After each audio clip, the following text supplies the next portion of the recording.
بہت پرانے زمانے کی بات ہے جب ہندوستان پر عظیم بادشاہ شیر شاہ سوری حکمرانی کرتا تھا۔ اس کی سلطنت میں ایک خون ہو گیا اور قاتل پکڑ میں نہیں آ رہا تھا۔ مدتیں گزر گئی لیکن قاتل ہتھے نہیں چڑھا۔ بادشاہ کو پریشانی ہوئی کیونکہ جن لوگوں کا خون ہوا تھا وہ بادشاہ کو بار بار انصاف کی گزارش کر رہے تھے۔ اس زمانے میں بادشاہ کا یہ اصول تھا کہ وہ ہر علاقے میں چند لوگ معتبر کے طور پر بھیجتا تھا اور انہیں وہ علاقہ سونپ دیتا تھا اور اس علاقے کی ساری نگرانی ان کے ذمے تھی۔ بادشاہ نے ان معتبر لوگوں کو منگایا اور ان سے پوچھا کہ آخر قاتل ہے کون۔ انہوں نے بھی کہا کہ ہم خود پریشان ہیں کہ قاتل کون ہے جو ابھی تک پکڑ میں نہیں آیا۔ بادشاہ دن رات سوچ میں ڈوبنے لگا اور آخرکار اس نے ایک ترکیب سوجھی۔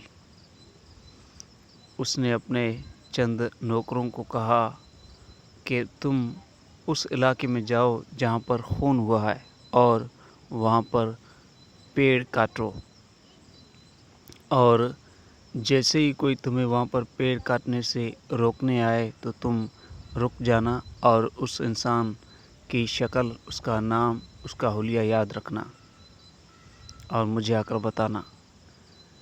بادشاہ کے حکم کے مطابق اس کے 2 نوکر اس علاقے میں گئے اور اسی جگہ پر جہاں پر خون ہوا تھا اس کے نزدیک ایک پیڑ کو کاٹنے لگے کہ اچانک چند لوگ آئے، اور یہ وہی لوگ تھے جو بادشاہ نے معتبر کے طور پر وہاں پر تعینات کیے تھے۔ انہوں نے بادشاہ کے ان لوگوں کو روکا تو وہ لوگ چپ چاپ پیڑ کاٹنا روک کر اور واپس چلے گئے بادشاہ کی محل کی طرف۔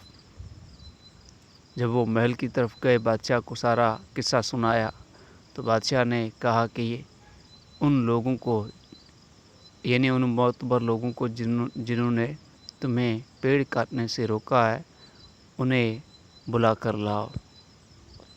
بادشاہ نے بھری دربار میں ان معتبر لوگوں کو یہ حکم جاری کیا کہ جب تمہیں پیڑ کاٹنے کا علم ہو گیا کہ کس نے پیڑ کاٹے ہیں، یعنی پیڑ کاٹتے وقت تم اس جگہ پر پہنچ گئے، تو تمہیں یہ بھی معلوم ہونا چاہیے کہ وہاں پر خون کیسے ہوا اور کس نے کیا۔ جب پیڑ کاٹنے کا پتہ چل سکتا ہے تو خون ایک بہت بڑا کام ہوتا ہے، بہت بڑی بات ہوتی ہے، اس کا پتہ کیوں نہیں ہے؟ تمہیں 3 دن کا وقت ہے، یا تو قاتل حاضر کرو، اور اگر قاتل حاضر نہیں کر پائے تو اس کا مطلب ہے تم خود ہی قاتل ہو اور تمہارا سر قلم کیا جائے گا۔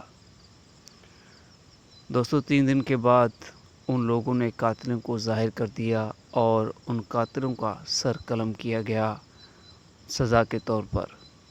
یہ تھے پرانے دور کے بادشاہ اور ان کا انصاف۔